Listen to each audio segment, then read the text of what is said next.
दोस्तों, आज के इस विश्लेषण में हम एक ऐसी कंपनी की कहानी पर चर्चा करने वाले हैं जिसने लिटरली पूरे मार्केट को हैरान करके रख दिया है।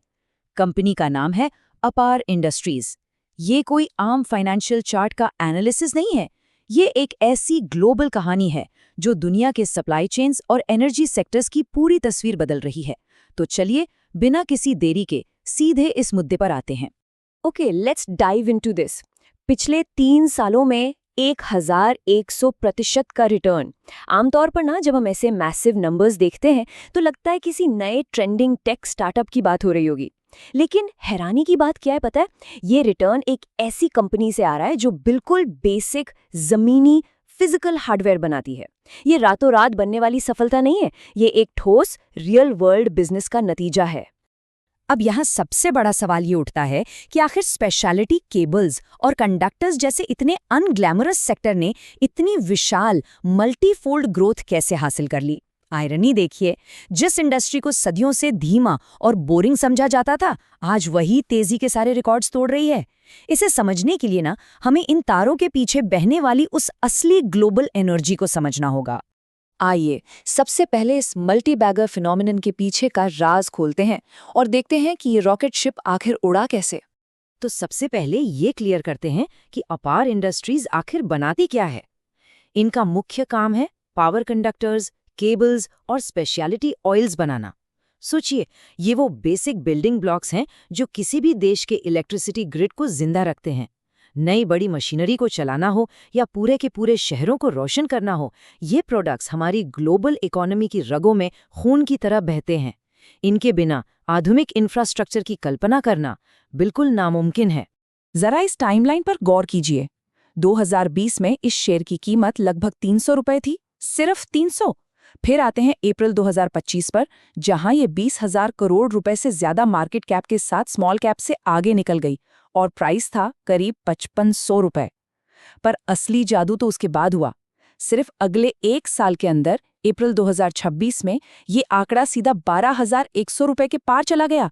पिछले एक ही साल में 119% का ये जंप, ये साफ दिखाता है कि रियल फिजिकल इंफ्रास्ट्रक्चर पर मार्केट का भरोसा कितना सॉलिड है। लेकिन आखिर इस एक्सप्लोसिव ग्रोथ के पीछे के इंजन्स क्या हैं? आइए उन फाइनेंशियल और मैक्रो इकोनॉमिक ड्राइवर्स पर नजर डालते हैं जिन्होंने इस तेजी को जन्म दिया। Now what's really interesting about this slide is कि ये तेजी हवा में नहीं है। ये सिर्फ मार्केट सेंटिमेंट्स या किसी अफवाह पर नहीं टिकी है। ये पूरी तरह से सॉलिड प्रॉफिट्स से बैक्ड है। Q1 FY24 के आंकड़े उठाकर देख लीजिए। कंपनी का नेट प्रॉफिट एक साथ 0.22% बढ़कर 197.43 करोड़ रुपए हो गया। यानी बेस प्रॉफिट से सीधा इतना बड़ा उछाल।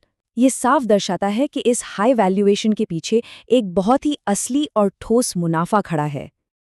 अब सोचिए, ये ठोस मुनाफा आखिर आ कहां से रहा है? इसके पीछे 2 बहुत ही रियल वर्ल्ड ड्राइवर्स हैं। पहला, पूरी दुनिया और हमारे देश में पावर इंफ्रास्ट्रक्चर को मॉडर्न बनाने पर जो बेहिसाब खर्च हो रहा है।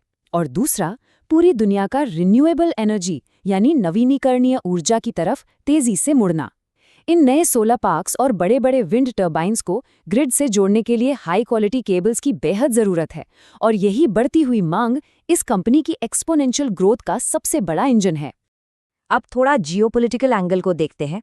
आइए समझते हैं कि कैसे ग्लोबल टेलविंड्स ने इंटरनेशनल मार्केट में इनकी डिमांड को एक अलग ही लेवल पर पहुंचा दिया है। एक टर्म जो इस पूरे विश्लेषण में सबसे ज्यादा क्रूशियल है, वो है चाइना प्लस वन स्ट्रैटेजी।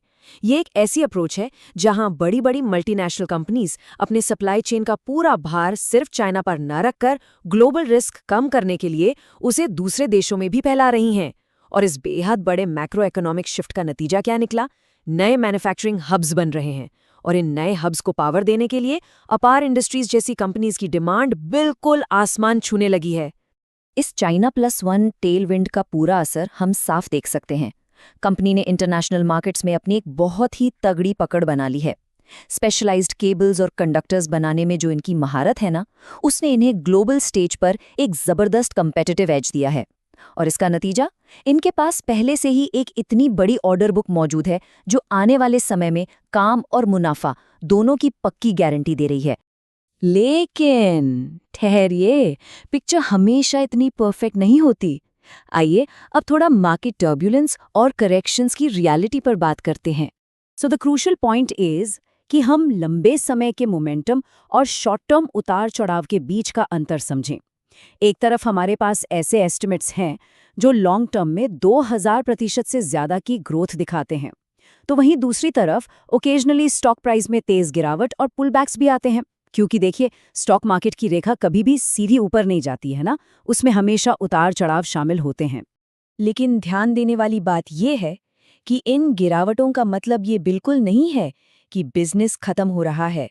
असल में मार्केट में जब शेयर प्राइसेस शॉर्ट पीरियड्स के लिए नीचे आते हैं, तब भी कंपनी के रियल वर्ल्ड प्रोडक्ट्स की डिमांड उतनी ही सॉलिड रहती है।